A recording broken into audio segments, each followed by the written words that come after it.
the lecture of Mrs. Carmen Stanciu from Romania.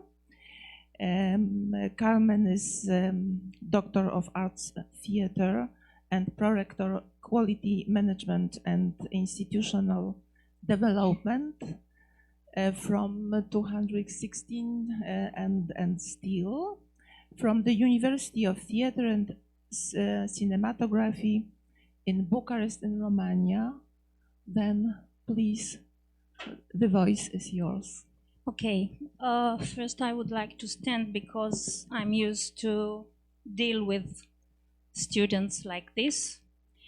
I'm a theater critic. In Romania, we studied theatrology.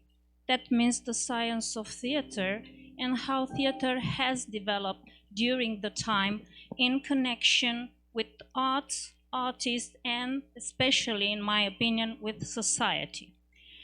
But why here on a conference dedicated to directing in theater, and what's my connection with theater? So I graduated long time ago in '95, and 1 year before I graduate, I was invited to Țăndărică Puppet Theater in Bucharest, and I work for Țăndărică Puppet Theater since 2000. In 2000, I moved to the university, head of theater science department, and so on. But there, I work with students from 2 departments, especially with directing and with stage design. I have a special class dedicated to the poetics of directing. So, as my colleagues here with me, we are a large delegation from Romania, colleagues from the other 2 universities that had puppet theater departments, used to say, if you want to know something about directing or poetics, director poetics, ask Carmen because she's supposed to know. So the first thing I should start, it's what I consider to be the most important scheme about what a director does, the basic of the directors. It's the scheme called Meyerhold, if you help me. Yes, yeah, that one. And I will tell you the story of this scheme. Maybe some of you already know, I'm sure. I hope for the students it's something new. So when it comes about directing in theater, all of us know that it's the realism that introduces, that needs, that asks for this function in theater, because it was needed someone able to put together the elements of the stage. Stage get complicated. In the 19th century, we had the romantic stage involving lots of machinery. We bring into the theater the light. That was a huge development of what we call stage mechanism. So it was needed someone who be the sharp mind in constructing the performance. And when it comes about pedagogy of directing, I should say that, in my opinion, there are 2 important schools. The German school, with Max Reinhardt, and of course we all know that Brecht was assisting him, and the other very important school is the Russian one. And this scheme was made in 1919, at the first direction masterclass ever on this planet, prepared by Meyerhold. It was a masterclass dedicated to actors, to people working in theater, based on his idea that theater is an autonomic art.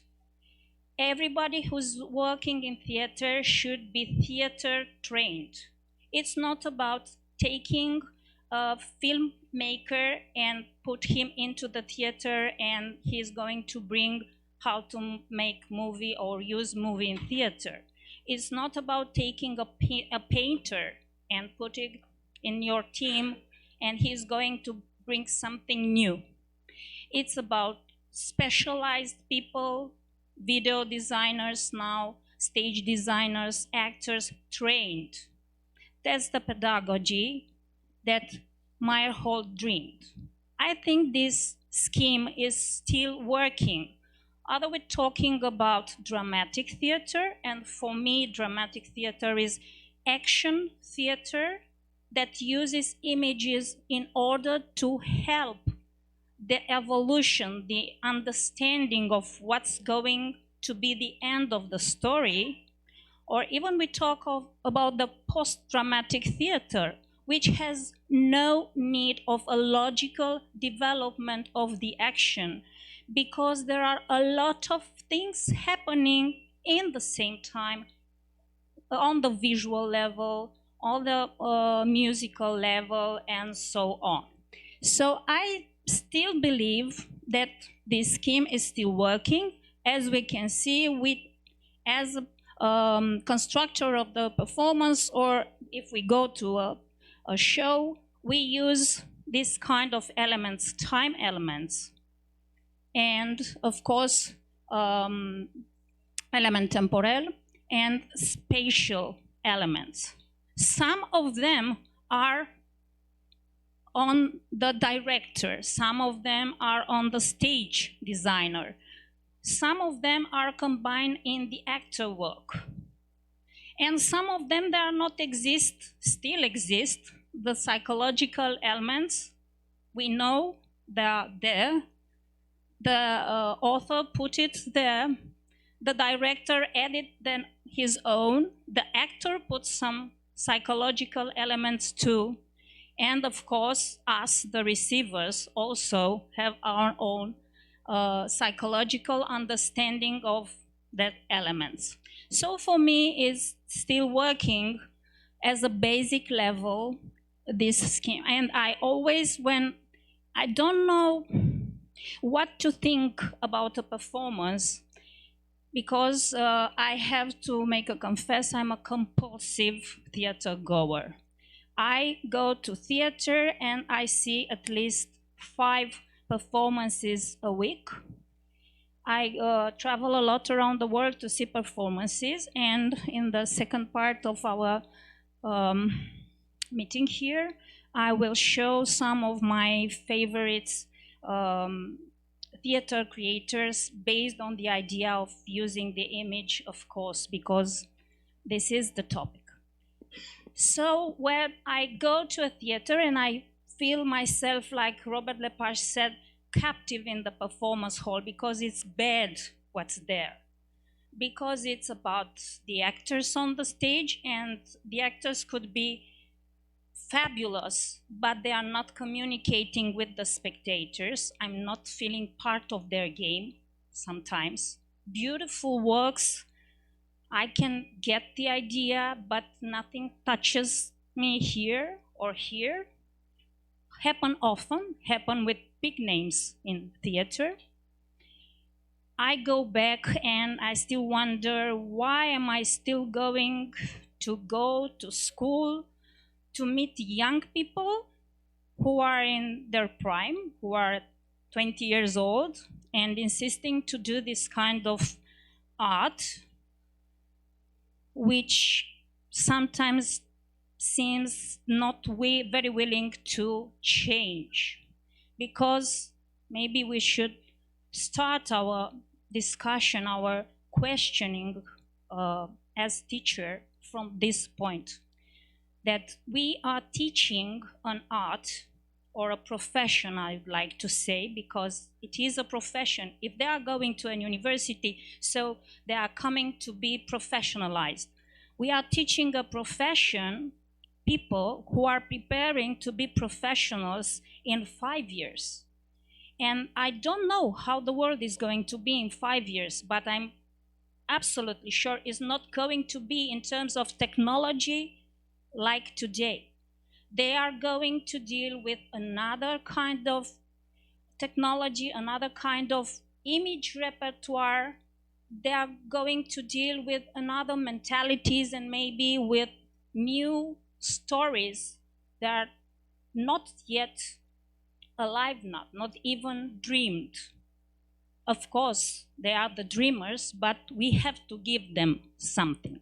So when I see extremely boring performances, like maybe I should use another term, Peter Brook says deadly theater, the Teatro sans nuit, there are a lot of extremely boring performances. I go back to this and I try to see where is the mistake, when the artist puts himself in a very luxurious plane or a train, and he gave up to the connection to its public, because it is said that, I wrote that, in fact, I read it in a book I translated about Robert Deplage, which has this beautiful, beautiful metaphor about what theater is for a theater maker, that the theater is the space of connecting flights. All of people who said something here, who conference here, had this idea that we get from connecting arts with new approaches on our art. So Lepage said that theater is like that huge space in an airport. We call it connecting flights. You are there just for a short time between two planes.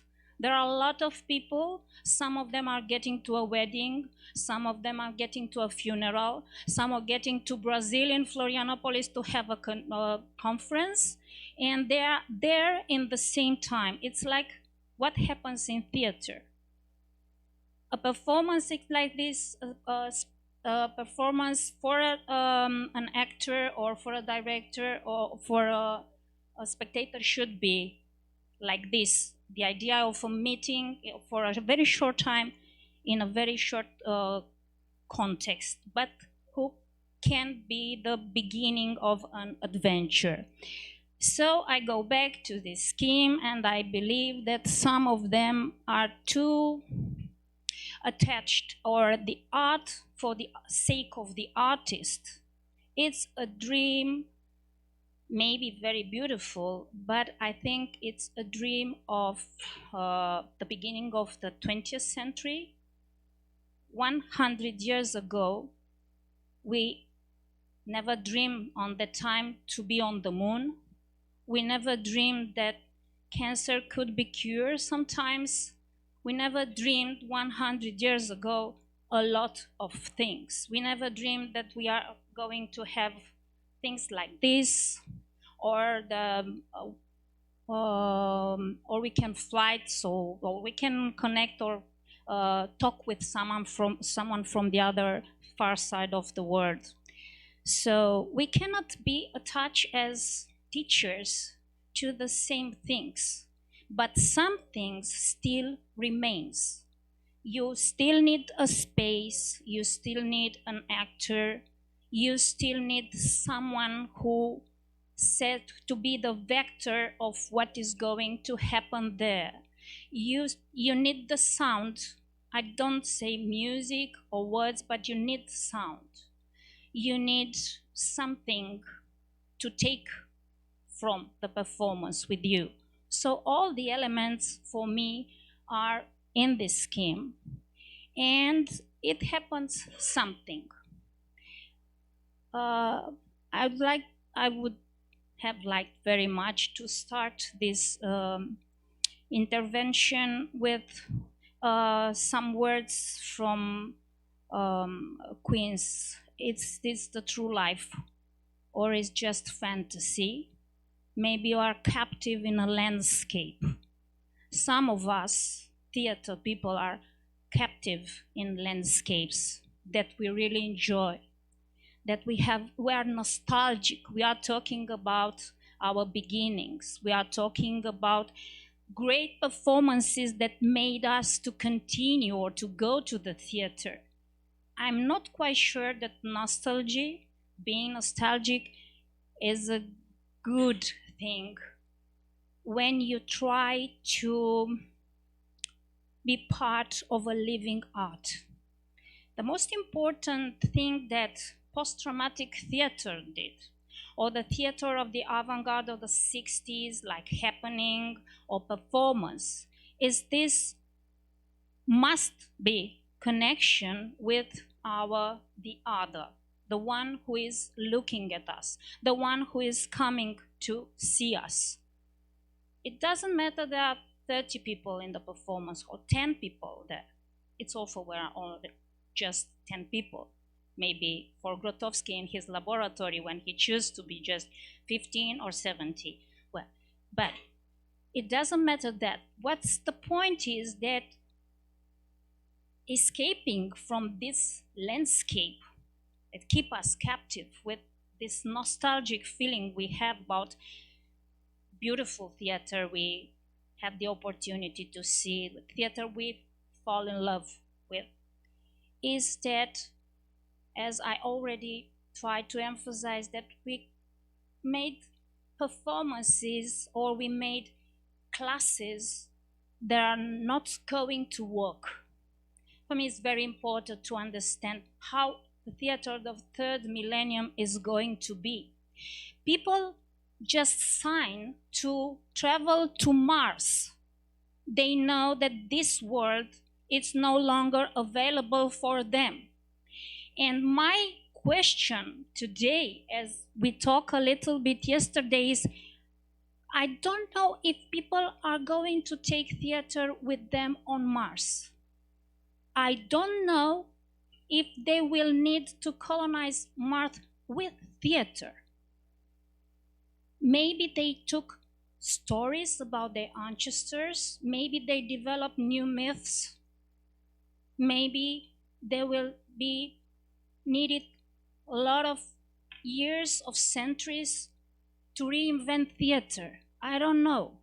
I know that theater is something that sticks us to the idea of humanity, of urbanism, of what's inside of us, what makes us human. And I know also that theater is something that we cannot escape because it's the art who emphasizes the best, the idea, the very beautiful idea that Schiller discovered while talking to Goethe. We have two instincts of course we know that. We have the instinct, the animalic instinct, and we also have the rational instinct, but we have the third one, which is the game instinct.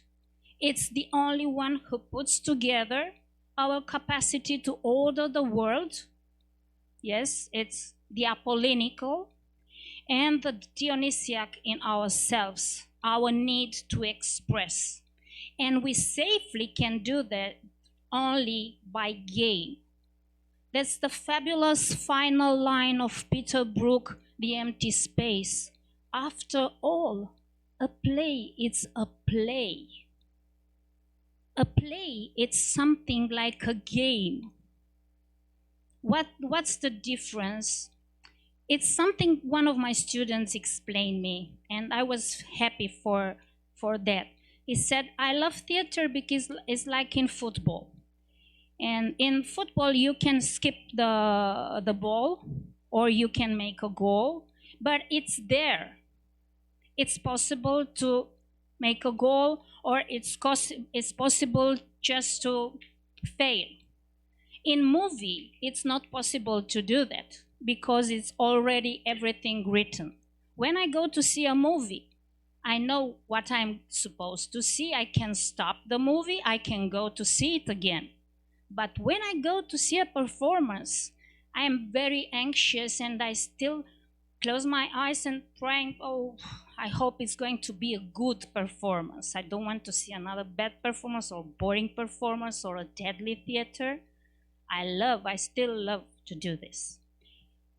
So that's the Bible of how to write a performance.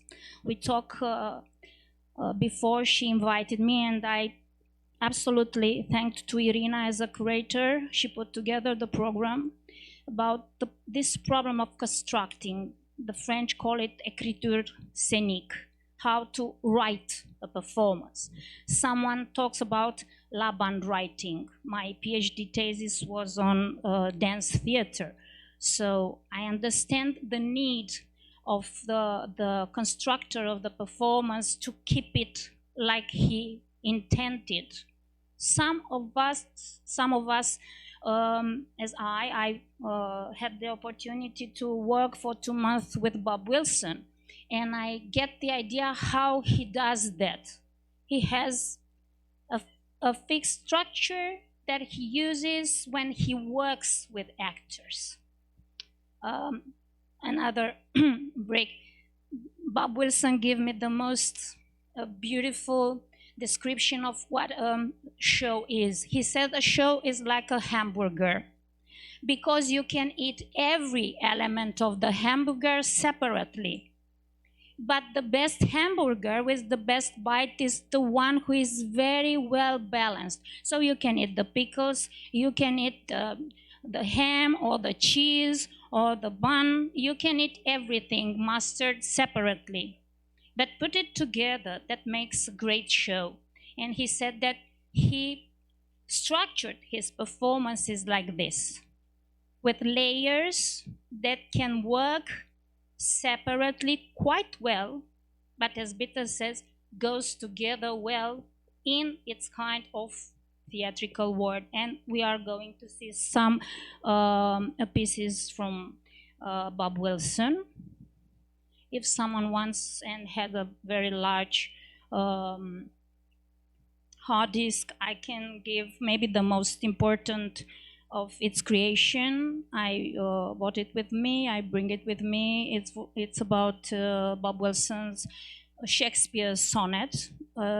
Maybe it's the most important creation he had, and I saw a lot of his performances. Let's go to internet and see some movies. I will just a moment. I will say that I already said, but I will stress again, not this one, the Teatro de Complicité. There are two ways of using images. Like I said, one has a narrative continuity. The other one, like in this fabulous British director Simon McBurney, has another function in theater. He stops dealing with time, space like unities. He just added layers of images who changes the order of time.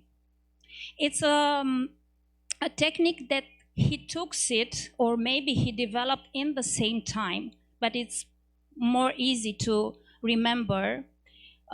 He took it from what was the shifting point in World's film, Pulp Fiction, the movie of Tarantino, when he changes the continuum of the time using stop, then reverse, then action, which happens in the same time. No Aristotelic development, nothing like this. The whole point was in the final, when you realize which actions was supposed to part in the same time, and the gag is in the how you put together, how you structured the images. So, no. Oh, we can go with this one. Just a moment. Both of these huge directors, Robert Lepage and Robert Wilson, which I had the opportunity to know them, for me, as a part of an old theatricality. Although when we say Robert Wilson, we say image theater. Although when we say Robert Lepage, we say the wizard of theater. And he is a wizard of theater. I remember I saw Hamlet. It's a monologue of 2 hours and 14 minutes performed by one actor and 22 technicians. But it was one actor performing the whole Shakespeare play without missing a word, without missing a scene. All characters, all play, 2 hours, 40 minutes. And what I remember is that for me was like me first time in Tsandarica Puppet Theater because everything was magic. It was technology, it was technique, it was a cube, but it was magic, the surprise of the next image. The walls, character entering, exiting from the walls, from the ceiling. It was like a magician. So even he's the wizard, even there are directors who said about him, he is the best director of the beginning of the third millennium. For me, its theatricality is already dated. Now, as maybe the most important, we will see some images. Maybe the most important is his one-man show 887. I bring images from the...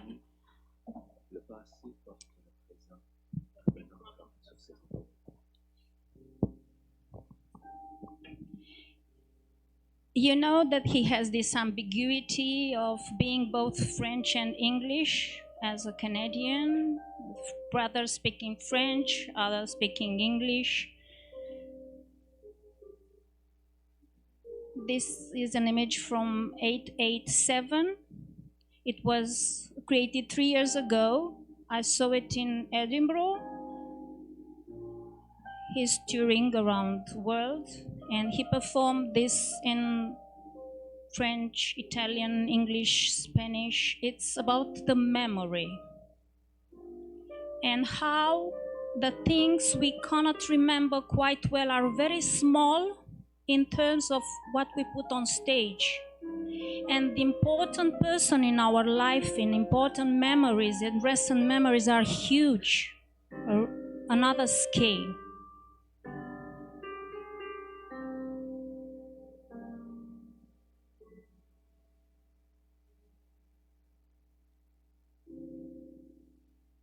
$887 is the number of the house where he lived. Principalement sur le thème de la mémoire. L'histoire de mémoire, de la mémoire personnelle, de la mémoire vive, de la mémoire immédiate. En fait, c'est sur la mémoire, mais aussi sur les trous de mémoire et sur les mémoires inventées. Au Québec, sur une locale d'immatriculation, c'est unifié depuis 1972. La belle province, je me souviens. Si vous demandez à peut-être 90% des gens, about how he construct this, just the image is not important what he said, I will put another one. The block, it's like he realized that he made a block like the brain with the left side and the right side, and the memories he developed on the performance, it part of the heart, part of what he should thing that he could remember about it. So it's a very complex structure. He said that it's not important for the ordinary people, but for him, while he was developing this this show, was like a revelation, because he thought himself as a mama's boy. And you can see in this performance that the father figure is huge, because he discovered while working that the person who put together their family was the father, who has to work and try to support all of them. It is very interesting about how this important artist works. Can go. No, the next one with 887. Yes.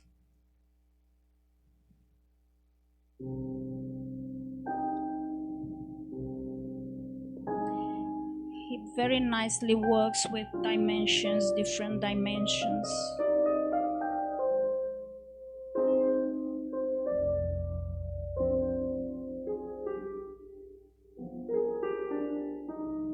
Takes 2 hours, the performance, I think, 1 hour, 50 minutes. His sister, as he remembers her.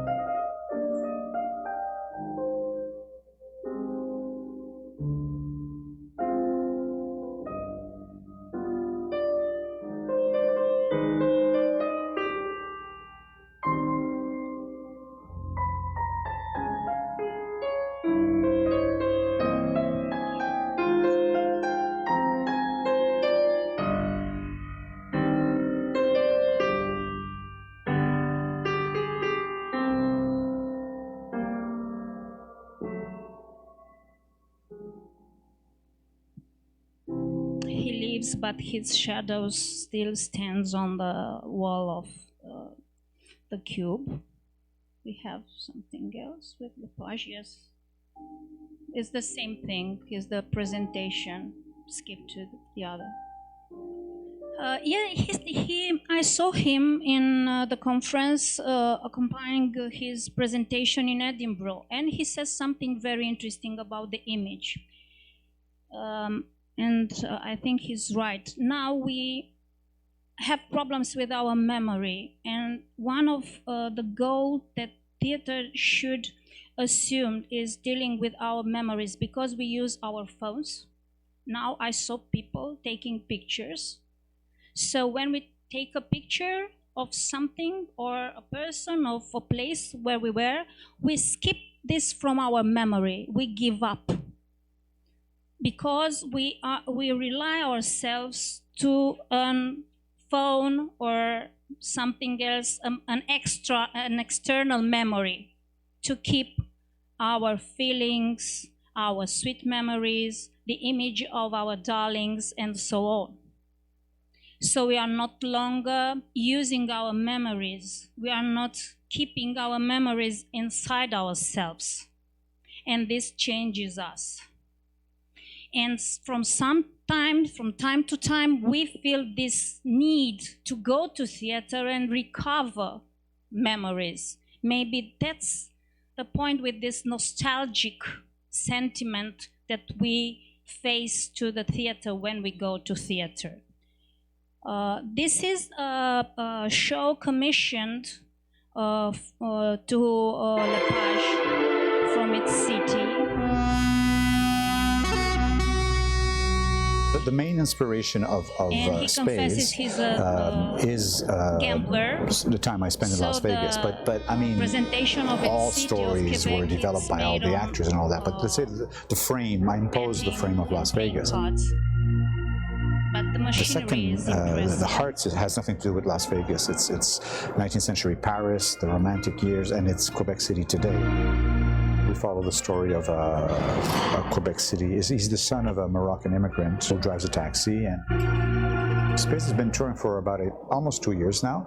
And Hearts started in Germany in the fall, and after Montreal is going to Amsterdam and Copenhagen, and it will have its own life. To do theater in the round is a tricky thing, and we're working vertically a lot. We're working a lot with it. So I've borrowed stuff from the circus world in a certain way. That my experience in the circus world, which is necessarily a vertical world. Your audience, anyways, has to look there, look there, look there. So there's something about that we've borrowed. But I think it's also reinventing how you. The whole stagecraft and all of that. There's no wings, there's no stage right or left, anything like that. So everything happens under the stage. All the dressing rooms are there, all this stuff, and people are crawling on all fours and changing all that. And a lot of the furniture, the stuff comes from the ceiling. In life, I gamble a lot, for sure. I guess that's where it goes. New thing he learned, working in circus here.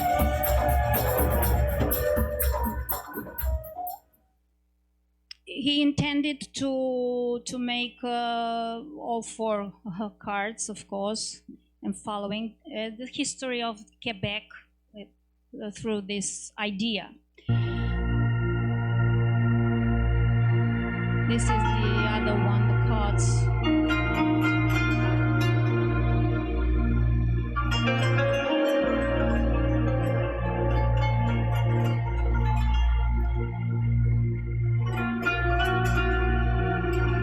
He borrowed a lot of techniques from puppetry too. I went to a conference and he was talking with Julie Taymor, a famous director, you know, at least for the Frida movie, but she was basically a puppeteer also from Canada.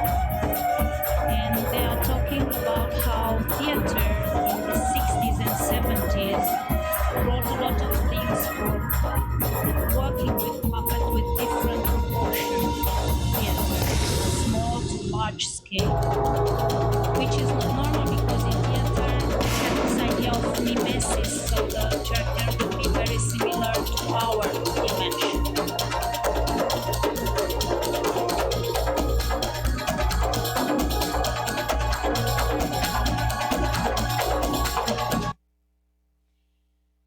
What's the next with Wolf? Yes, this one. Before we begin Is the tonight's show, presentation I just of wanted to say Simon a couple of McBurney things about Theatre, memory, because this a afternoon company after the show somebody said, why are you called doing Teatro it? de la Why are you Complicité. doing a show about memory? Maybe And I Simon was trying McBurney. to Simon remember. McBurney is one of the most interesting directors today. He uses image product technology. I call this type of theater image-based theater. It's not based on action anymore. It's based on image. This is a dog's heart.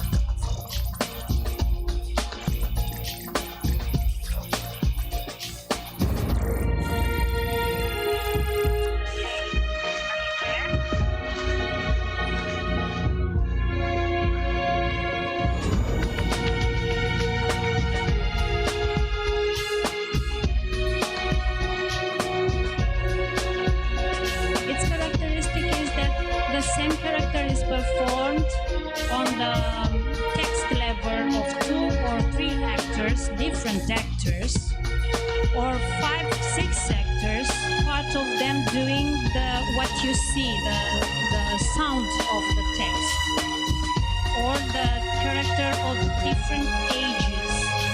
So the same character could be performed by 5, 6, 7 different performers in the same time on stage, using technology to put together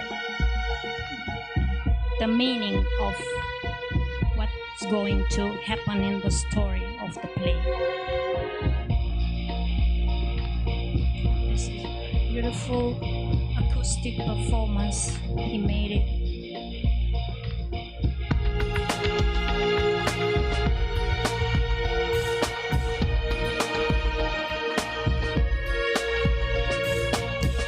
For this kind of performances, in fact, for this all new kind of redealing with directing, the most important goal for a director is how to work with his performers, because if the actors are Stanislavski and trained actors, it's very difficult for them to give up to what they know, to be the most important person on stage, and to be part of the technical stuff or just sharing his character with other people.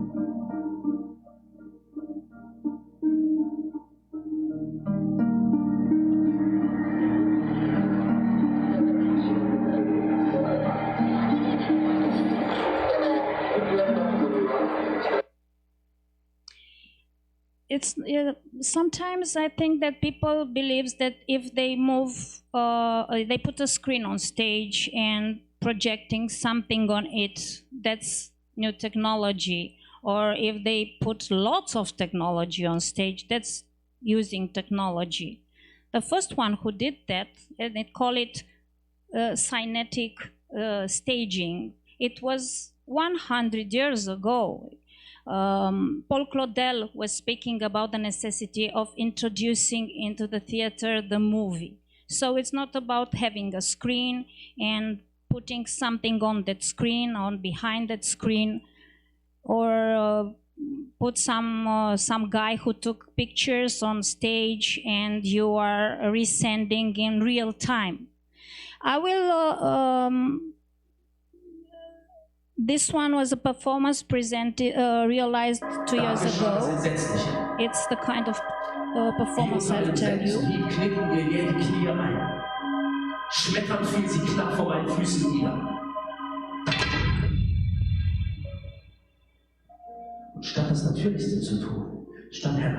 We have two main characters here. Is Stefan Zweig, who is writing the novella, because it's a novella by Stefan Zweig, and his main character from the novella.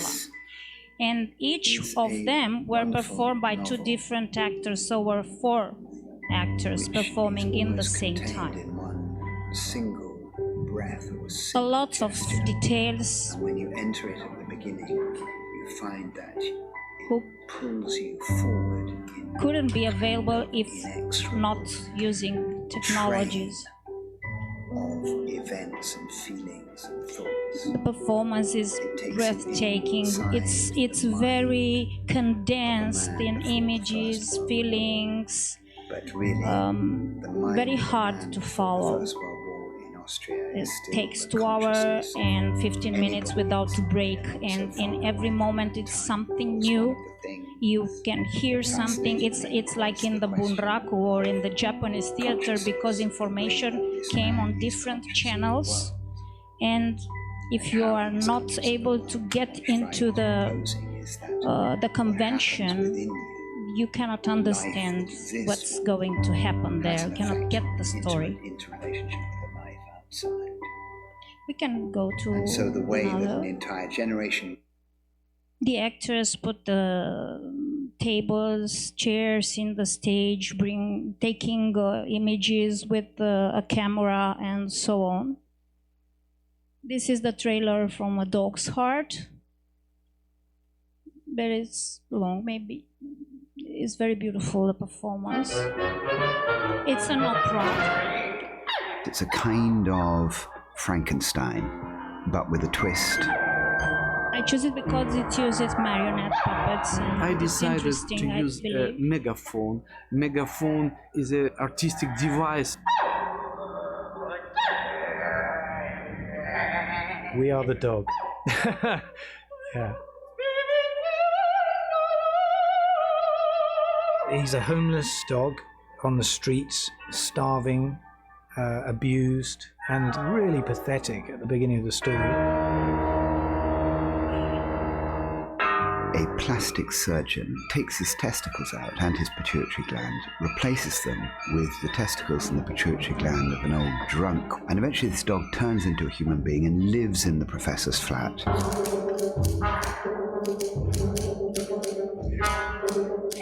The same technique, showing what's in the mind of the one who is speaking.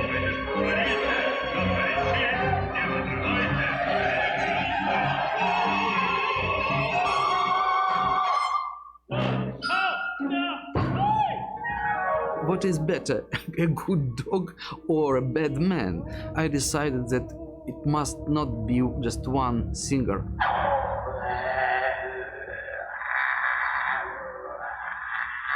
The unpleasant voice could be thought of as the voice that people hear from the outside. And the pleasant voice could be thought of as its human side.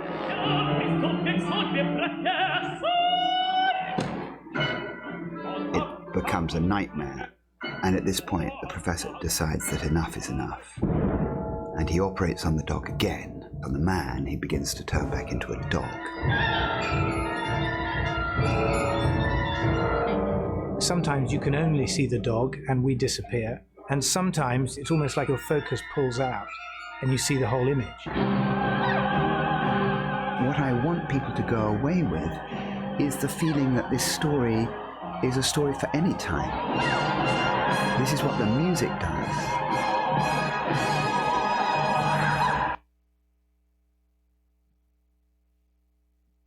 What's the next one?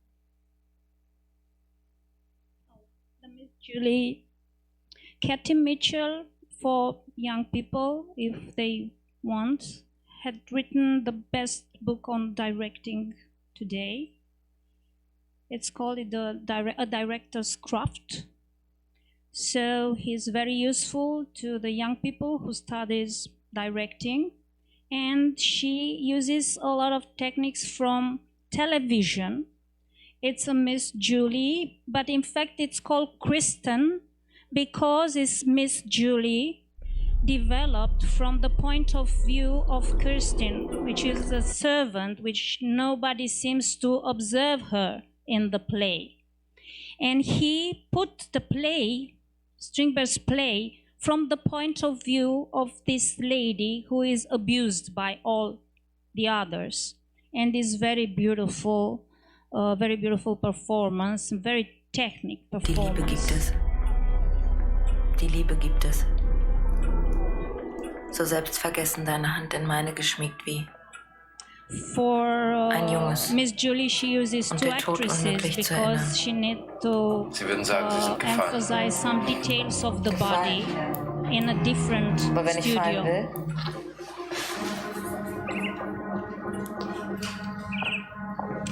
ich kann in diesem Haus nicht länger bleiben. All the sounds of the performance, the entering, the door, the pouring of the water was made on a special table on the left side. And were two people who did the sounds of the performance in the same time with the actors. Jetzt ist Blut zwischen uns. And some technicians capturing the sound and reloaded it and broadcast it.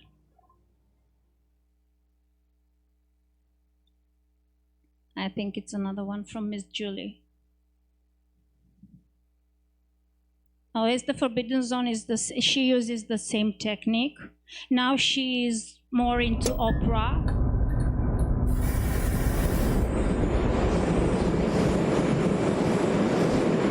Dieses Jahrhundert ist zu einem Jahrhundert des Kriegs und der Revolution geworden. Zu The einem stage is Jahrhundert organized der like a Gewalt. TV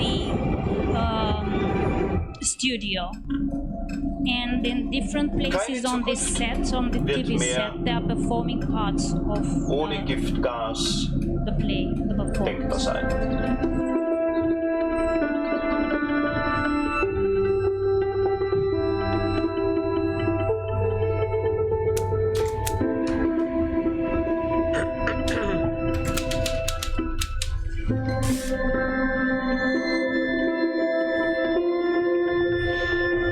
For one of the scene which she thought is very important, she said that she worked for 3 days just to discover the right angle from which she had to take the images and broadcast on.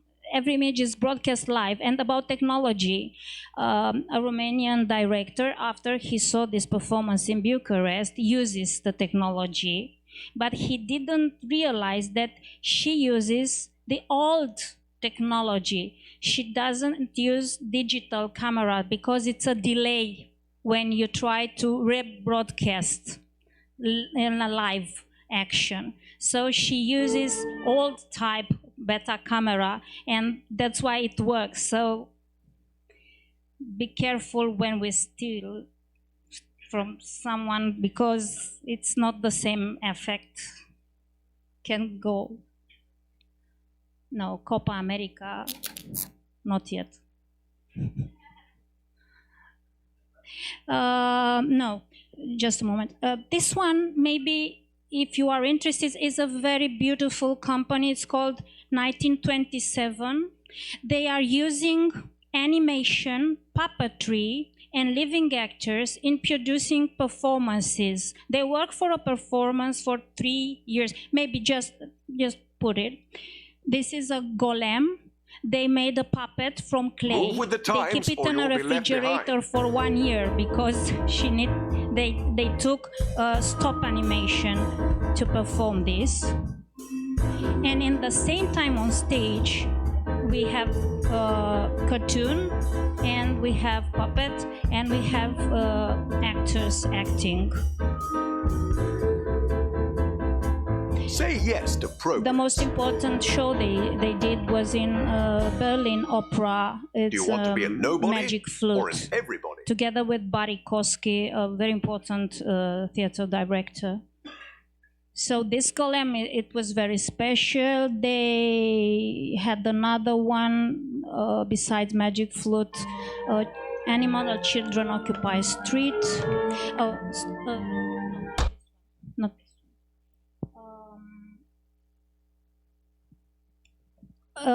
No, keep it here. I don't think we are going to have time, but this is maybe from the young directors. I would like to show or talk about two young theater makers. Alexander Ekman is a Swedish choreographer.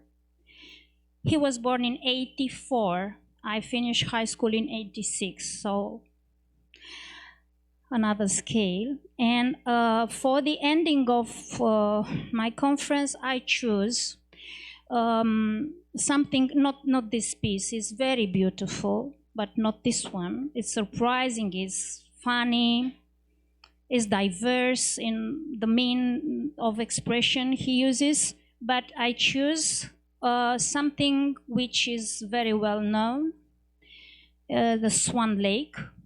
He did a Swan Lake. He restructured, and the composer he worked with rewritten the music, recomposed the music, and it's a performance of 1 hour and 40 minutes without a break, with 3 major parts.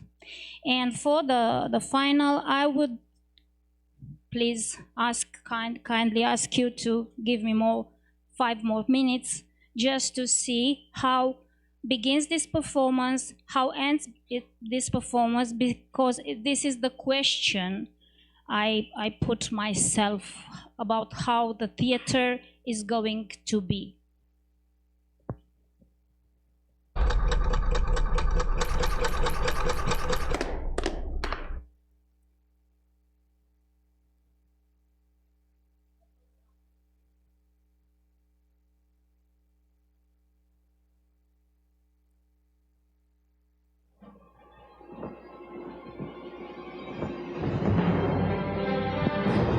All the other materials are on the internet. I didn't want to use my personal archive. This one is from my personal archive, but I can give to anybody who would like to have it.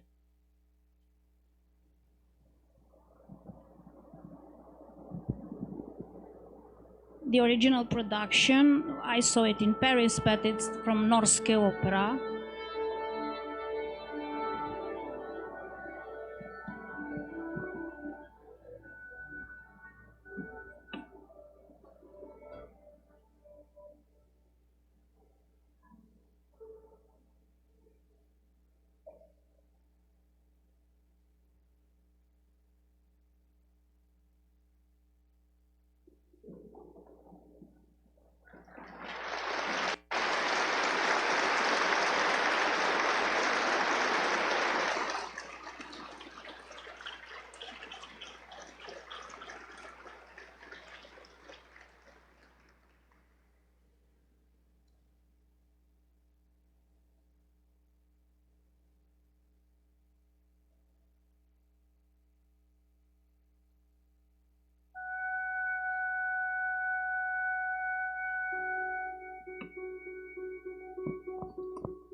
These images are projected on the stage at the beginning of the performance. It's not an edited movie.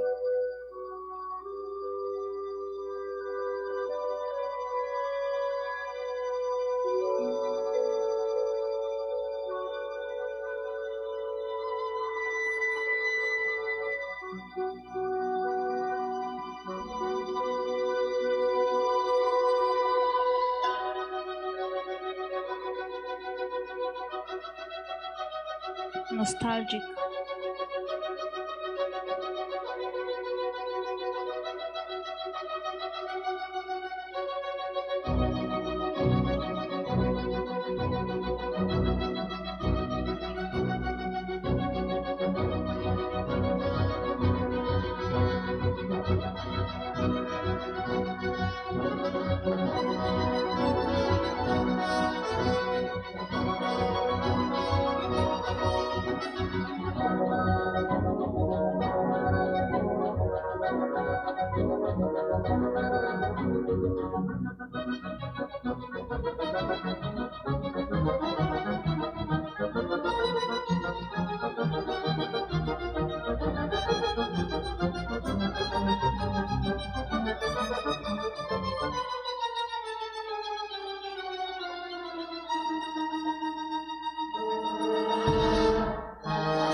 Once upon a time in a city far, far away, around 1877.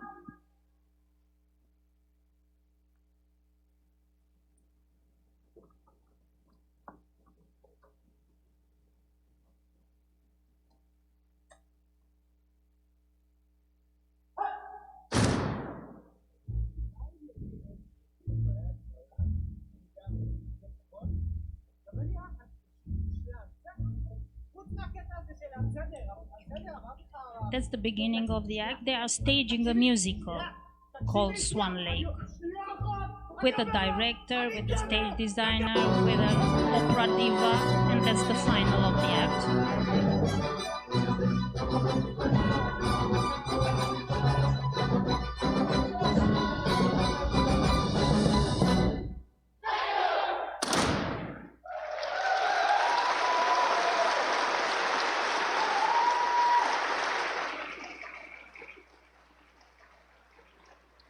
Things for 40 minutes, but it was very theatrical.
and they are dancing beautifully for 1 hour, but we don't have time.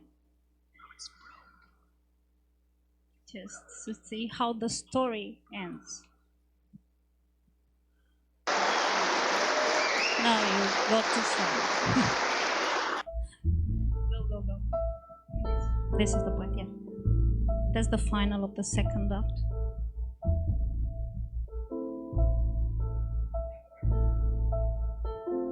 Meanwhile, it was pink and gay and happy, but finally they go back to the first stage.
That's the end of story. Thank you so much.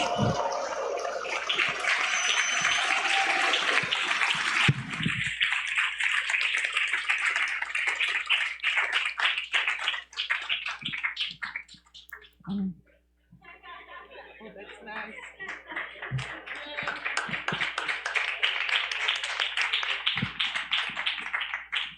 Thank you, Carmen, very much. I'm sure we have a lot of questions after this,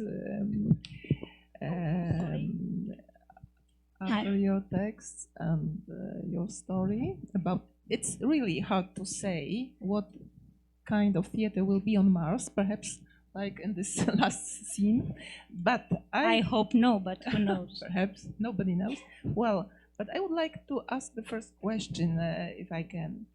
Then you said that we need a lot of things now in theater, and we can use a lot of things. The theater is so complicated now. We really can use in theater everything, puppets and actors, and we have stage design and music and some kind of silk nouveau, just everything. But the main question, and I think that the main question for us, all of us, is why do we need puppets? Why and where they are in contemporary theater? Because you said some words about Peter Brook, about Jerzy Grotowski, about Paul Theater, and I would like to say that in contemporary books on the theory of theater, many people try to define what is the theater at all. Everybody tries to understand what's everybody theater. try to do that, but the most simple answer is that the theater is a situation when we have at last one actor and one spectator, and they wanted to meet together in one space in one time. And if this definition is okay, if you accept it. It's the classical definition that Grotowski and also Peter Brook give it, but they added one interpreter with one intentionality, not just being on stage without expressing nothing. Yes, of course. That's true. Then we can say that. Do you agree with that? That the puppet theater is a situation when there are 3 partners, not 2, not only actor and spectator, but actor, spectator, and something else, puppet. Of course, not only traditional one, but some kind of puppet. And in all those materials, you have seen so many spectacles. What can you say about it? What is a place for puppet in the contemporary theater? Well, I have to confess that for me, as I said, it's very important, the social part of the theater.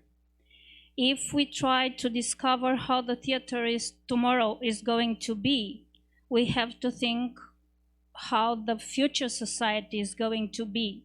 I don't think theater has a moral role, because as I come from an ex-communist country like you, I don't want anyone else to tell me what to think, what to do.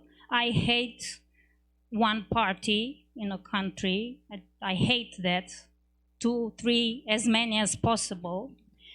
But I also think that we cannot longer believe in what Miranda believed, that it's a beautiful new world outside. I don't think in utopias. I don't want to think in dystopic worlds, because we are still talking about dystopic worlds, not utopic worlds. The world, maybe it's possible to construct another world in another place. So it's about sharing, it's about understanding. What the puppet can do, a man does not.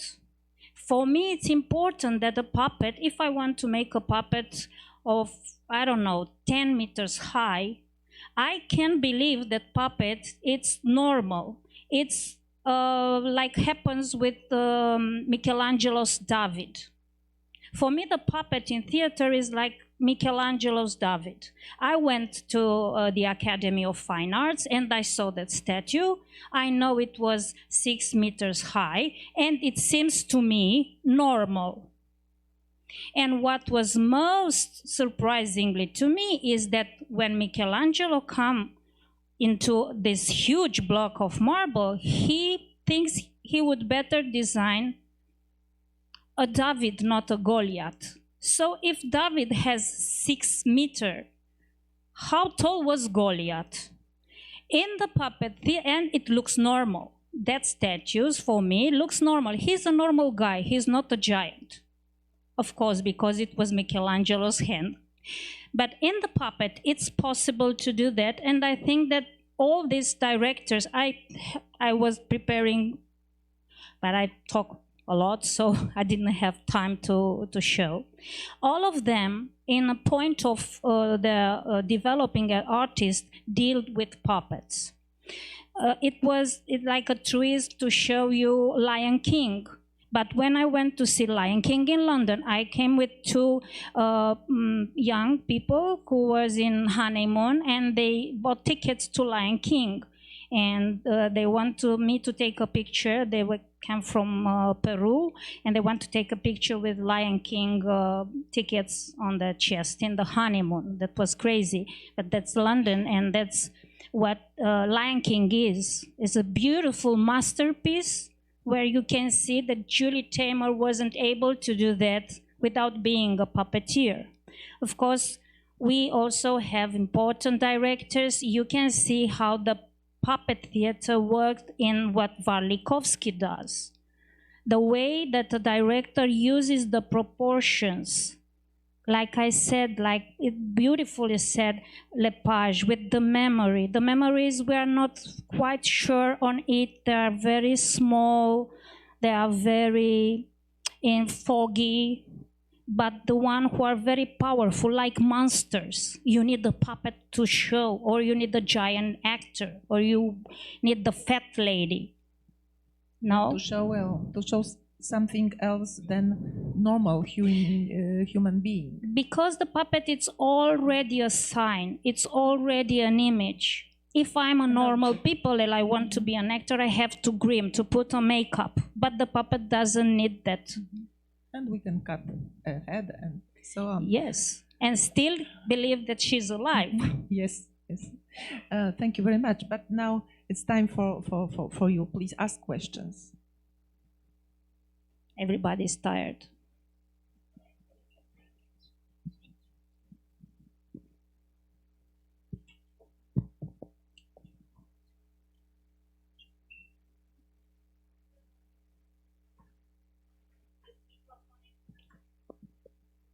Não chega.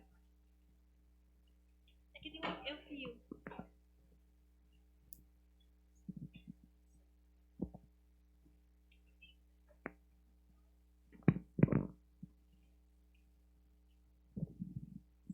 Boa tarde. Meu nome é Sandro, sou também um pesquisador das artes, principalmente...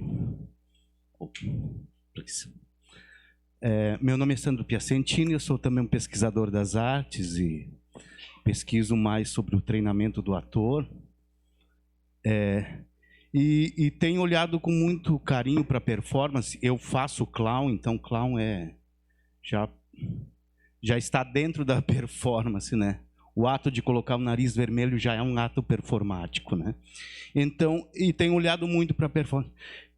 Eu tenho pensado na questão de que todo esse envolvimento da performance com as várias áreas, principalmente com a área da tecnologia, que eu estou olhando com especial carinho, e eu me pergunto assim, o quanto essa tecnologia dentro do teatro, o quanto ela está criando espaços de, como estávamos falando agora há pouco, de conexões com esse público e de distanciamentos, porque ao mesmo tempo está se lidando com um fator tecnológico e humano ao mesmo tempo, e isso eu tenho olhado com carinho. Até que ponto essa tecnologia aproxima e até que ponto ela distancia esse fator humano que é tão importante para o teatro?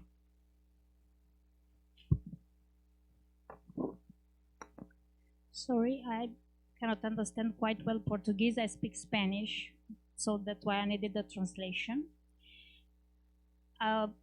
2 months ago, I gave up to my Facebook account because of what you said. I'm not looking TV 2.5 years already, so I agree that technology is something when you are focused on it, on when society is forcing you, be on Facebook, connecting us by internet, forcefully, is forcing you to do that. Of course, it's the alienation of the communication. I know that. And that's why I want to stress again, it's not about putting technology on, transmitting on the internet. This is not how I think that we had to use new technologies. But in the same time, I went to a performance in Schaubühne. It's the last performance that this very important European world director Thomas Ostermeier did there. And they asked us, to the spectator, to turn off our phones because they are using in the performance a phone that has a very sensitive application which was deranged by our phones. They uses beautifully that application. It is a beautiful scene in which one of the character is surrounding the stage on a bike, and the other one is sitting in the center of the stage and is taking images, and the images are translated live in the same time perfectly on a huge screen, which was very powerful. But in the same time, I felt myself frustrated.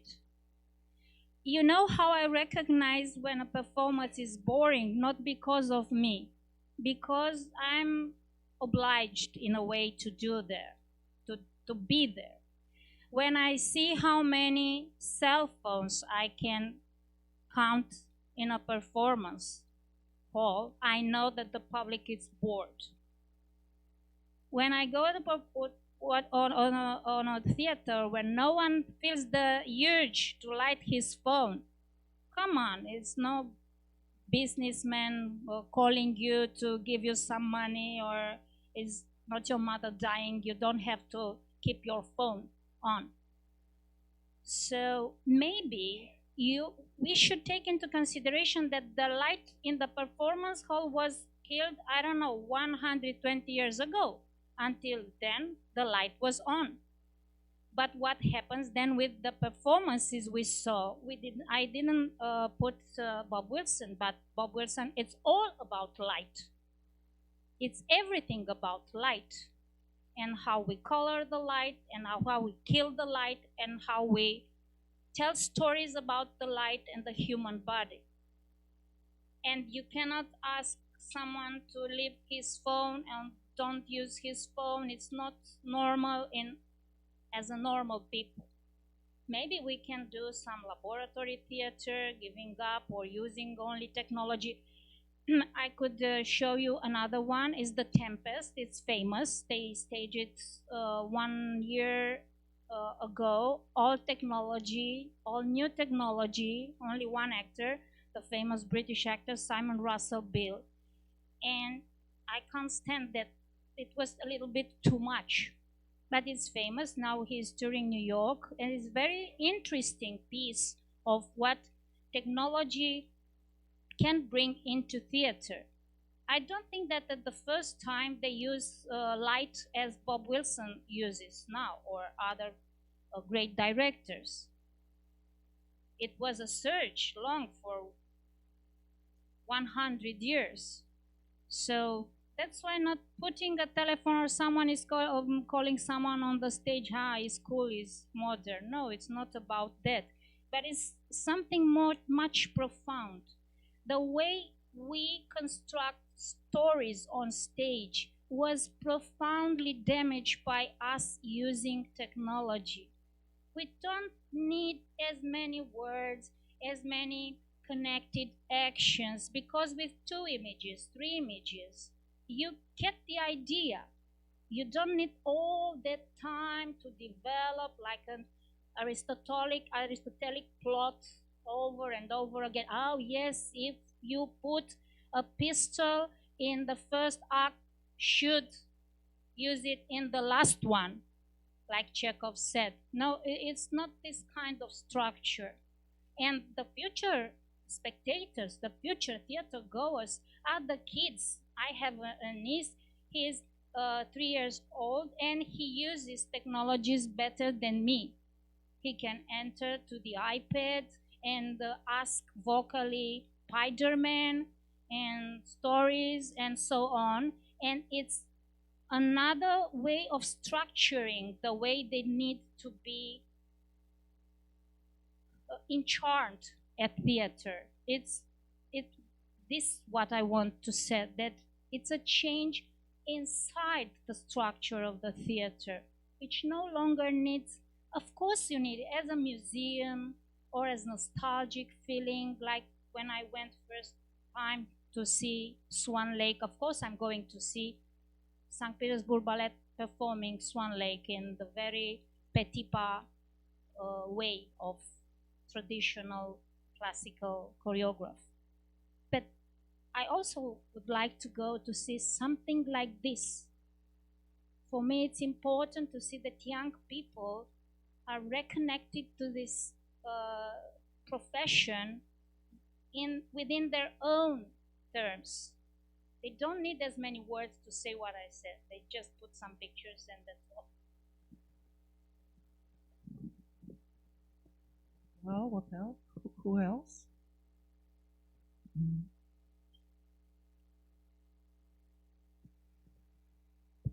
Boa tarde, meu nome é Tuane. Boa tarde, meu nome é Tuane. E uma das coisas que mais me chamou a atenção em toda a sua fala e dos vídeos é que são em espaços fechados, né? Onde vai ter um controle maior sobre a parte de som e mesmo de iluminação. E como você assiste muitos espetáculos, como falou, eu fiquei muito curiosa para saber sua impressão de recepção de público e conexão com o público em espaços abertos, onde tem espetáculos que trabalham com diferentes mídias e marionetes, principalmente no espaço da rua.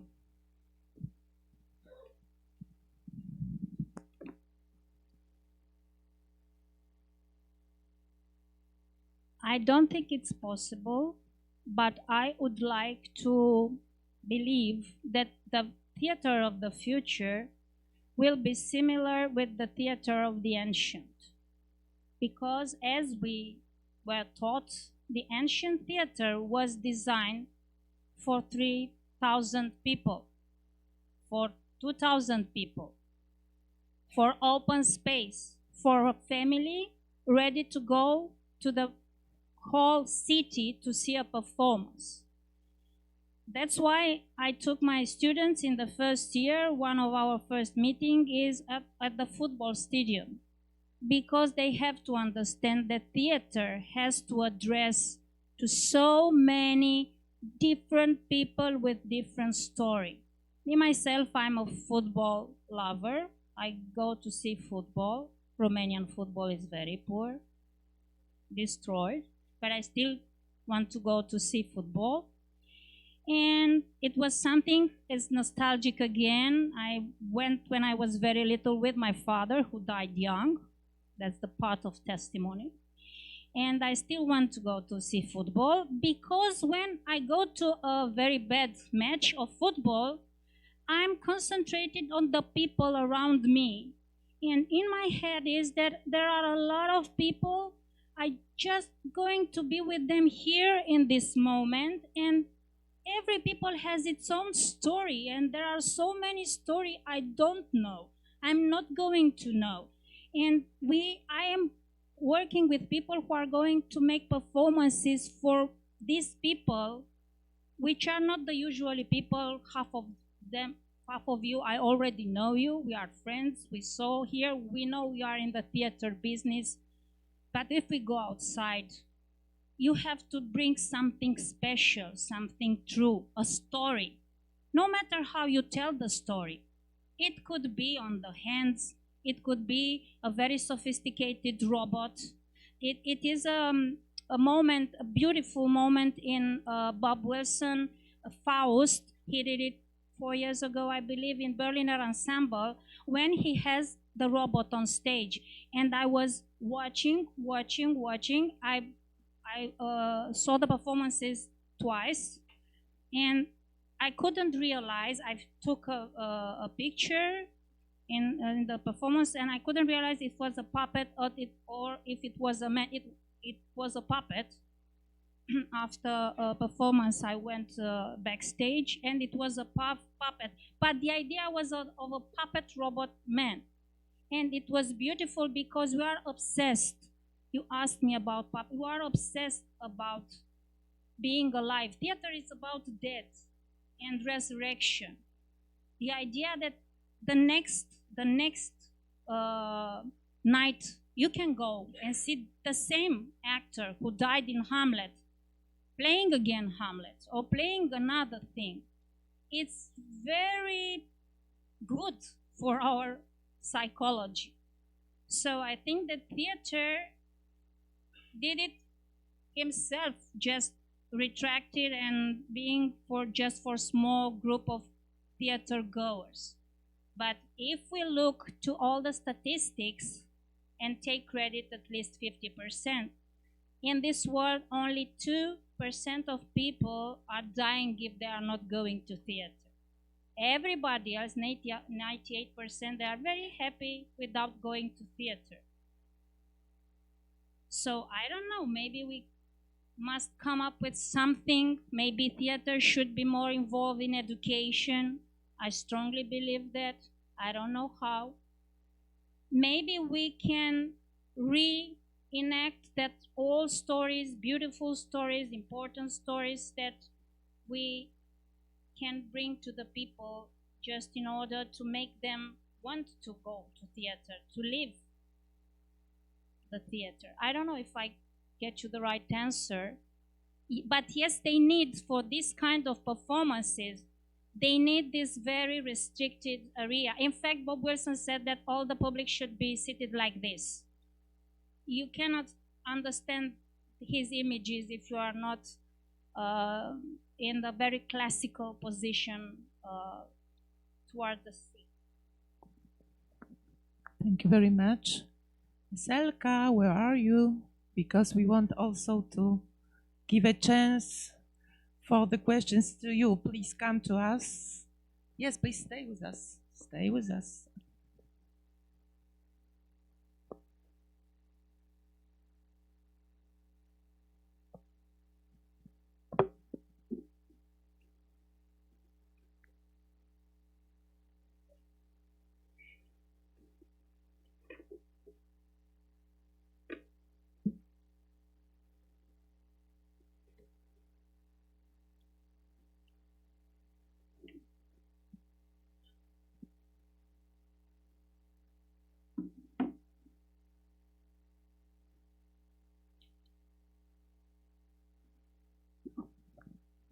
Then you have the great possibility to ask more questions, please.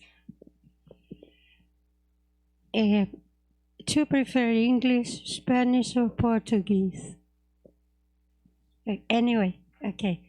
Then Spanish, which is my language. Quería señalar, mi nombre es Viviana, soy de los 70 y tuve el privilegio de ver en Buenos Aires y participar del Odin Teatret de Dinamarca. Ellos se entrenan 12 horas pagos por el Estado de Dinamarca en los 70.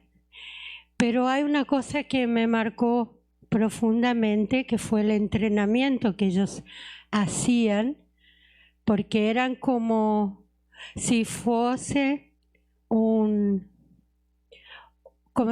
sacerdocio del teatro. Era una entrega absoluta y total al trabajo del actor y con mucha humildad.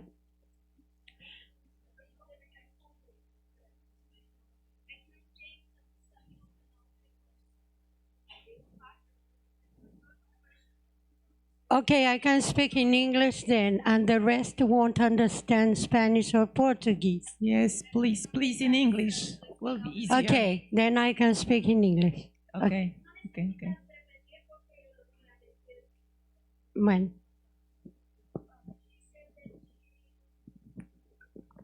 She said that she had the privilege to know how Odin Theater works when they went to Argentina.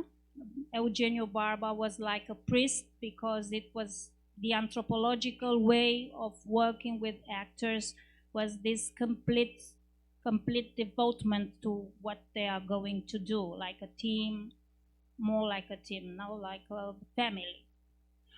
Basically, that was the idea. Okay, and what I saw is there was a girl called Roberta, which she was a sociologist, and she decided after the thesis or TC to join the theater, to join the Odin Theater, because she was completely impassioned with this, with all the structure and idealism. And she said something. They used to wake up 6 o'clock in the morning in the countryside to practice the sound of a bird. This, which was a gralha.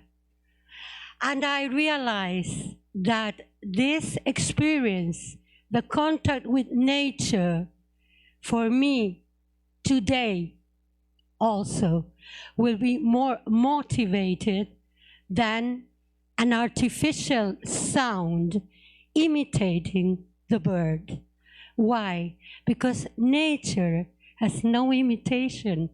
You can copy the sound, but the feeling of this bird at 6 o'clock in the morning, when the sunrise comes, this is all thing that the actor, or also the puppies, because they were working with big, huge puppies, can express. So technology is important, but you can't lost the feeling of this bird, because this bird is nature, and nature has no copy. That's it. So yes, but as you said, it was part of the process. And if you saw the Miss Julie, Kathy Mitchell describes how he went to the specific place that took the action part, just to hear the birds that are there, to feel the smell of the air. So it was part of his construction of the performance, because there were little flowers from there. It was a pound on the stage. So it's true that in fact, I would like to tell you that is nothing more putting into the light the human body, the beautiful changing of the nature of the human body than the technology, because you have the comparison. So when you see a body, fat, thin, no matter what, and in the back you have a structure, a geometrical structure, then you glorify the nature and the uniqueness of the nature. If I put a bird with other birds, it's like in Japanese ikebana. You have to have only 2 flowers just to see how beautiful they are. You don't have to have a bunch of roses. So it's true, but it's part of the training. You don't have to have that on the stage. I don't need it to see the whole processes of documentation. There's no need if that part is not important for getting the audience to your story, your point, that it's true.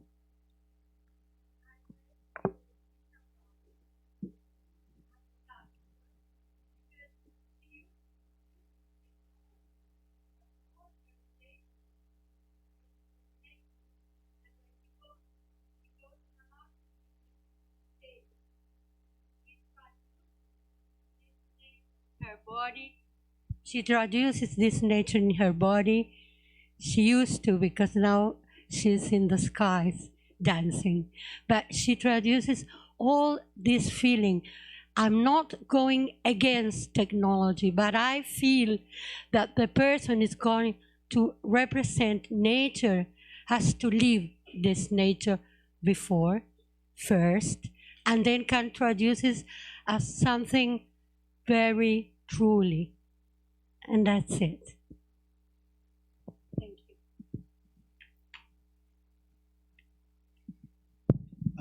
you. Hello, my name is Mario. I was wondering, as we're showing all these beautiful experiences in theater using technological devices, how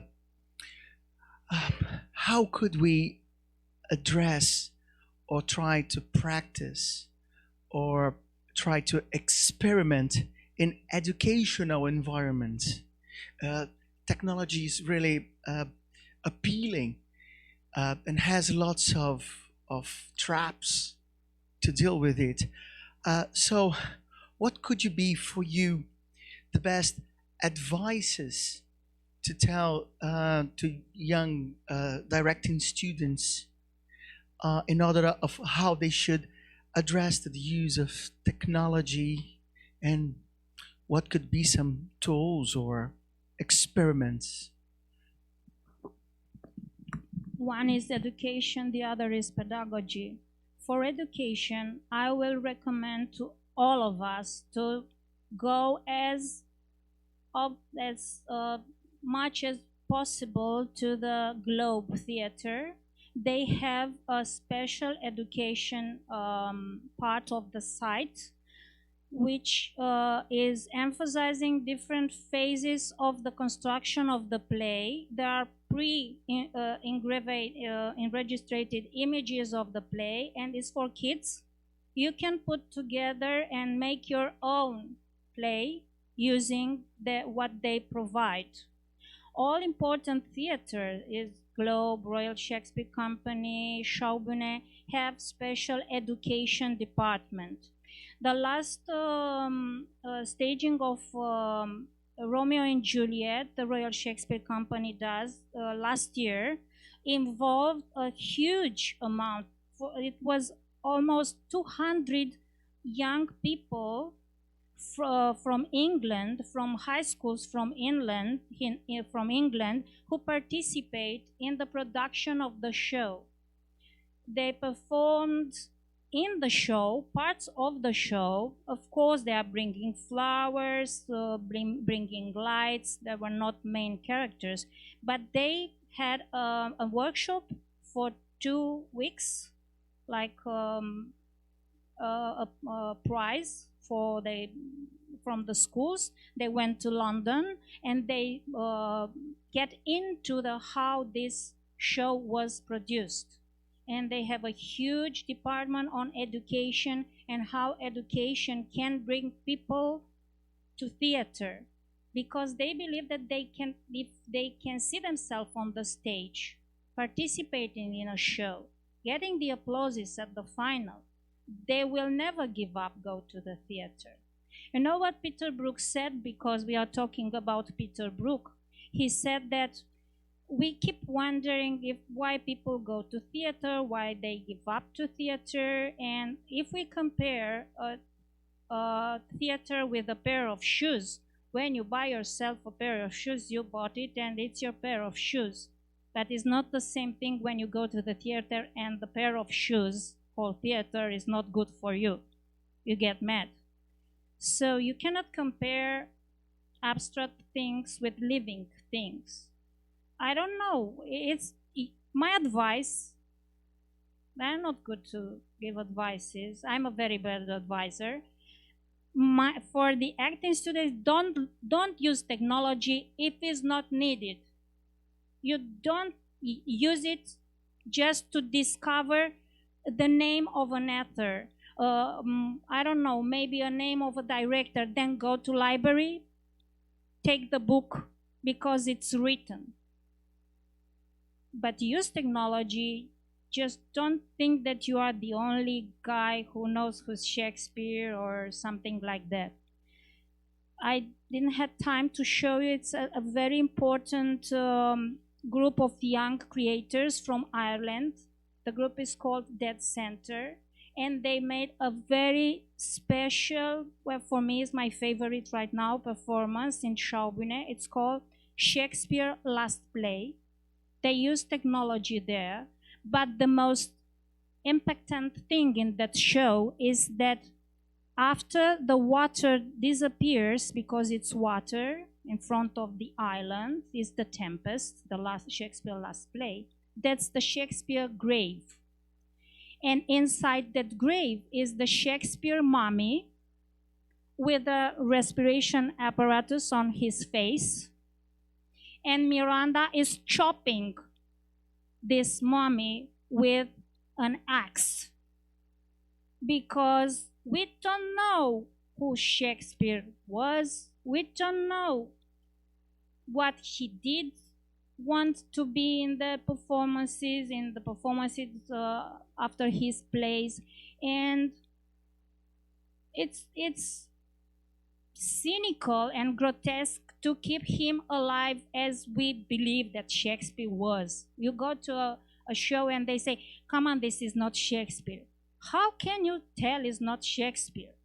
You know what a very funny thing about Shakespeare? That in no Shakespeare play, it's no reference to a stage design. So basically, no stage design could be wrong in connection to Shakespeare text, because it's just an open space, some props, but no staging indication. They're not a wall or a door or it's something we made up. Nothing is wrong when you stage up in terms of stage design with a Shakespeare. So I don't know. One of the teachers in our school said that, and for me is the final. They said, he said to his directing students, he said, I don't know how to tell you to do things. I can tell you that that way may be wrong. Not very sure, but may be wrong. I can teach you how not to lose your time going on the mistake direction. But how to do, it's up to you. You have to discover your own way. Because if you discover, again, America and Brazil, Portuguese already did it, so who cares?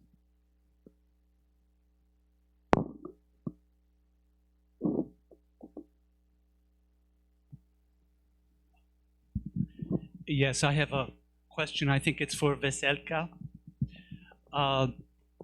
As a practicing stage director, it was not so very long ago that for a stage designer, a scenograph, you would learn the techniques of how to mix the paint, how to use the glue. Now you can learn all of this very simply on the internet. So you need to learn how to use them and to say something. For a stage director today, what are the new tools, the new techniques you think you need to transmit and pass to the young generation?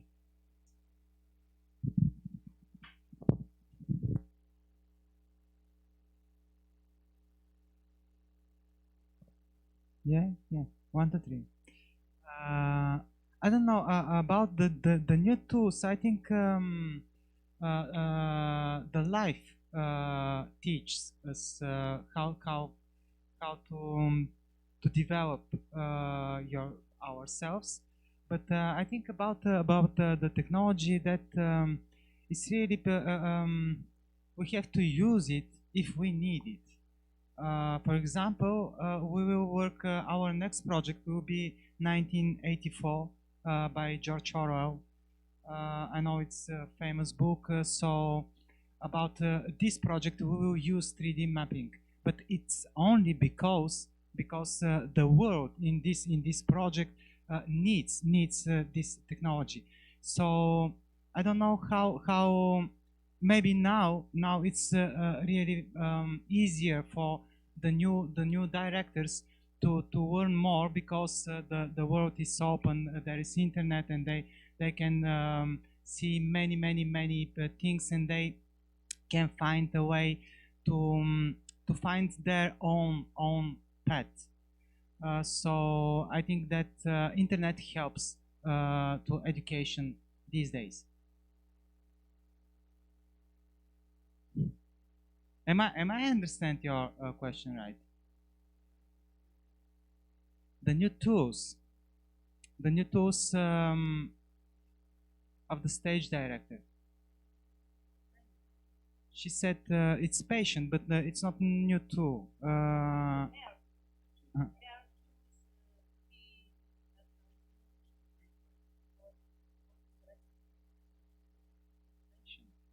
But I think yes, patient is a very good tool, but it's not new tool.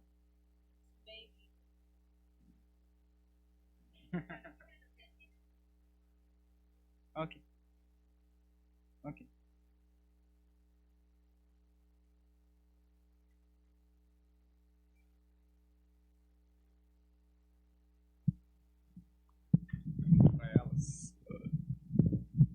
Como é que funciona a estrutura de produção da companhia na Bulgária?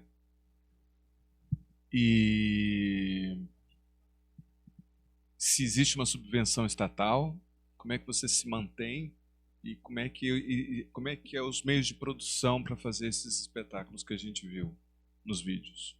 As produções de vocês.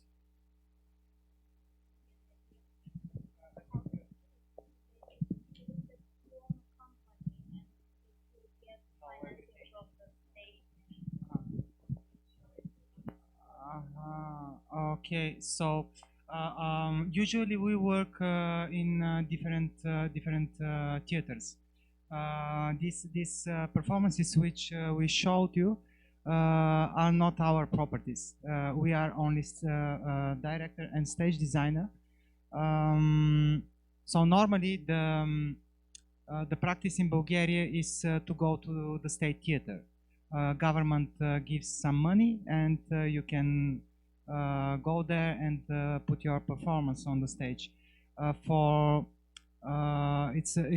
We have independent theaters, but they are yes, very poor, and the money which government gives for the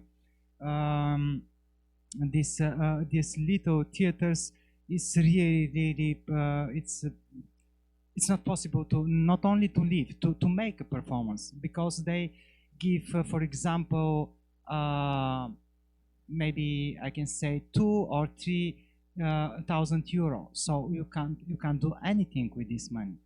So we have to choose the state theaters to put big performances there.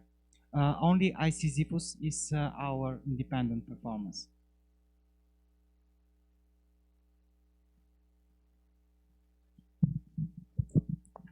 Uma pergunta para Marieta e para a Waszkiel. Vocês falaram sobre o processo de criação, partindo da visão, do conceito e dos materiais.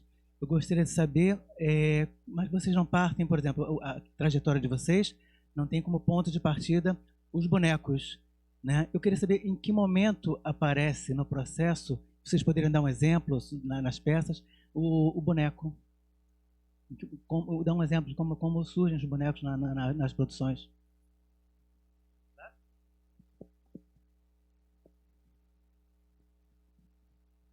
I think this question is more for her, about how the puppet appear in the performance. Do you want to? So I would tell again that there is no rule. Every performance has its own life and different story. So for me, first is the idea, and after that we really work very hard. It takes months sometimes to find the puppet, to find first the vision of this puppet, and after that to make it technology. So it takes from the beginning and to the material of puppet, it takes months. If you want, you can say about how it's appearing your. Do you want to speak it?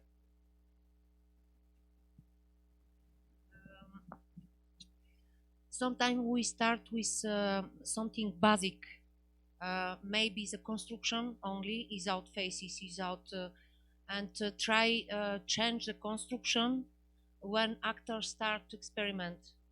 I prepare in atelier only detail. I prepare only the part of body, part of construction for concretely movement who we want, and after we make during the rehearsal, I see what is the need, and I start parallel with the actor work for the puppet and for the vision. But generally, we have one basic who start work in the atelier maybe 1 month before, and sometime this is going to the garbage. Sometimes we don't use in the performance. Sometimes Waszkiel can speak me, I don't need this puppet, sorry.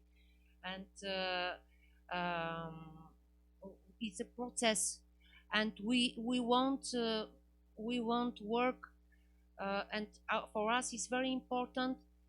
Security is a process, and live with actors. And yes, actors and performance speak no. We delay.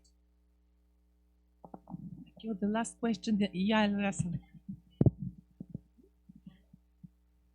I would also like to ask you, Waszkiel. So, Carmen, you showed us all the performances of like these masters of theater. that just have to dream something at night and say it to the next morning, and then they build this, but back to earth. So I would like to ask, especially like working with, I imagine in the state theater, you don't always work with the same actors, or you work with different companies, so even more, because how you describe your process, it's very similar to mine. You have to welcome the unknown. You have to accept not knowing. You have to accept getting lost before you get found, before you find the things together, and then you have to basically convince a team of people you may know or not know so much that it's worth trusting you, and that you are going to find the way and lead the way. So I'd just like to hear a little bit about this, and how do you reveal to them your the places where you don't know, or like do you stay in this, you understand? Yes.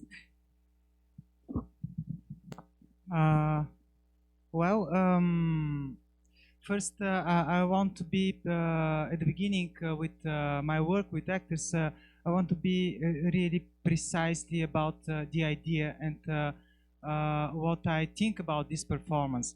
And I put the rules of my theater at the beginning.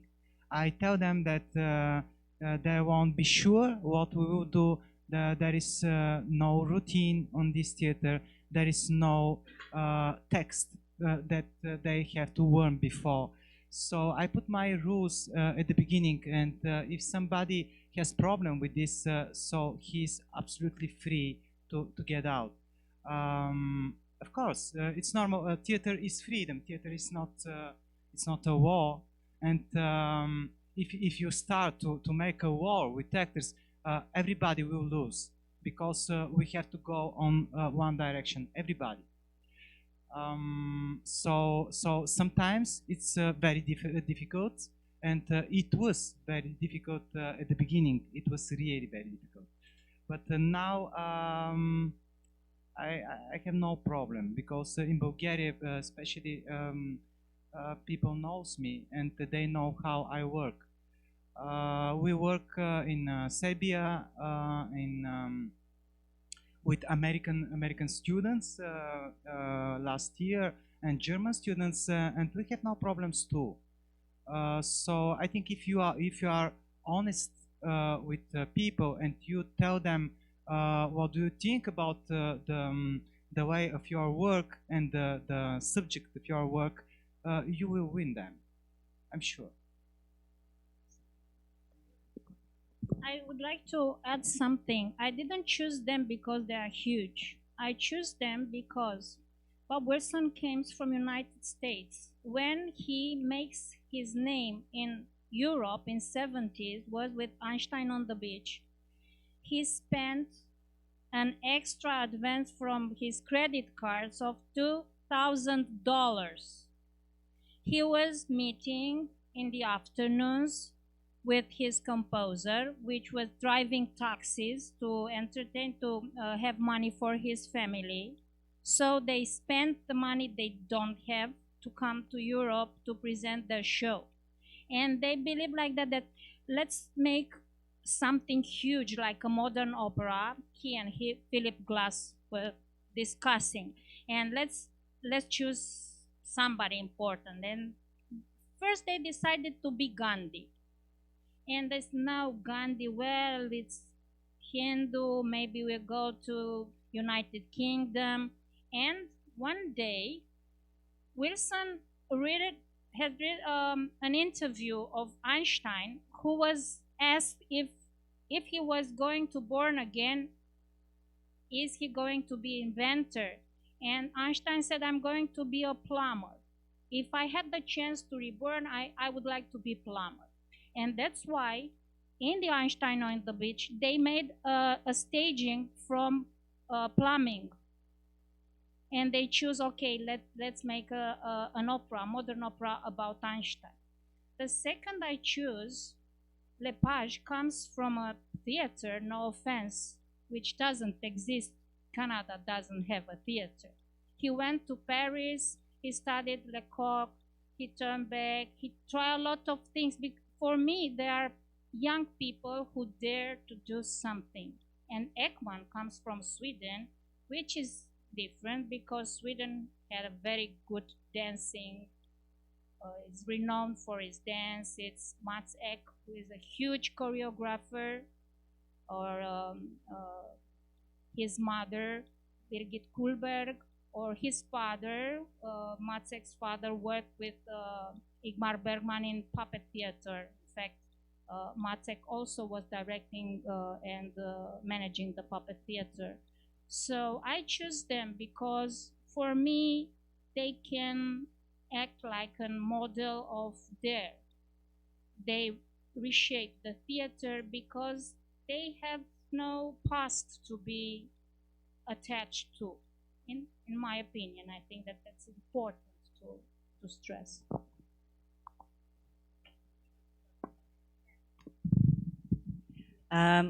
Boa tarde, obrigada. Foi uma mesa muito interessante.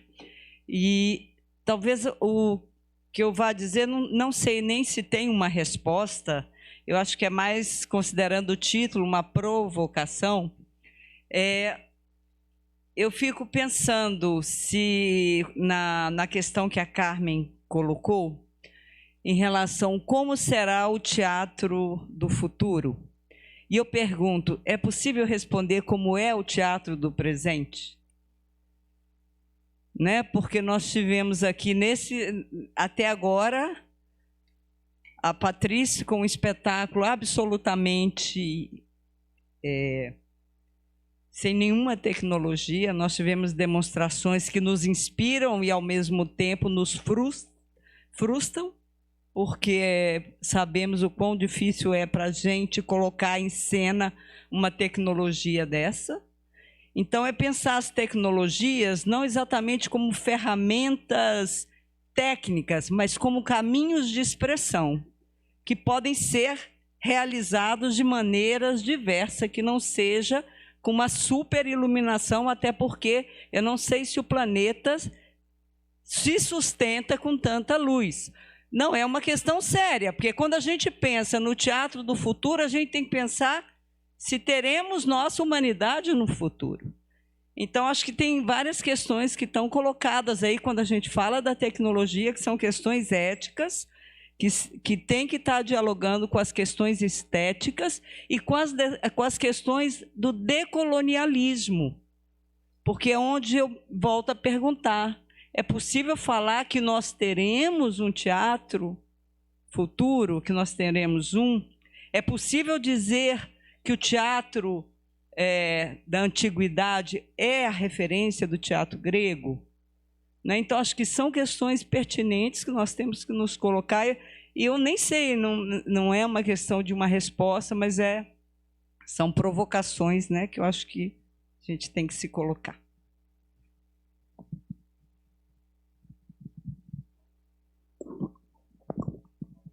You want to answer for me? I keep telling that for me it's very important the social role of the theater. And we cannot deny it's the problem that the technology also puts together people from all around the world. If we are to talk in terms of colonialism, come on, we are a university and we were colonized by the English culture. In these universities, we studied in the British, Oxford, Cambridge culture, writing in journals for points and so on. But theater, in an academic world, we are colonized. No other language, English rules, Oxford rules of citation in an article, ICI quoting articles and so on. So it's colonialism and colonialism. For me, theater, it must be alive, it must be playful, it must be worthy. I love the show, it was pure. But I love the other shows also. As I said, it's nothing more unlivable for a person when you put it in an totally unnormal, neutral, unnatural background. It is not me to tell that. It's also said by Craig, it's also said by Appia, also did by Pina Bausch, and so on. I don't know, but the theater of the future here on Earth, maybe we are continuing eating our tail like an ouroboros, like a snake, devouring ourselves, consuming, gaining from, I don't know, from anthropological point of view, our humanity.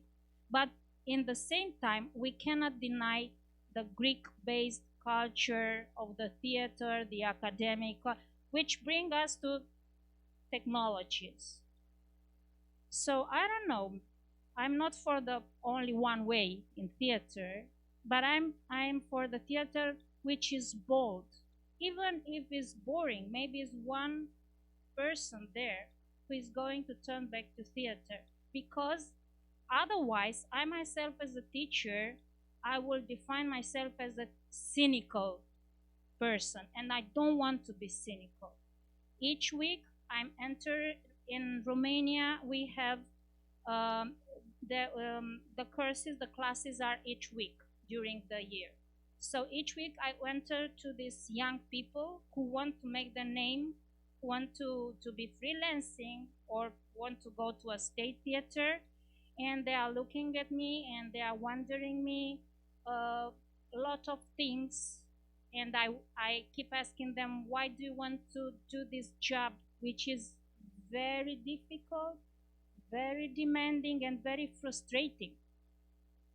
Bob Wilson told me that I said, you are very tired, and he said, yes, but I have to go to a conference because I have a huge center for young people, and someone has to work to support this. So I'm giving conferences. Is what Grotowski did for all his life. But for 15 years, he did beautiful performances, beautiful research. Then for 30 years, he was touring the world, giving conferences, because it was finished. He said what he had to say, and he just, but I wonder, and it's a wonder for you, and thank you so much for helping us here today. What if exists this technology, the internet, what happened with Grotowski?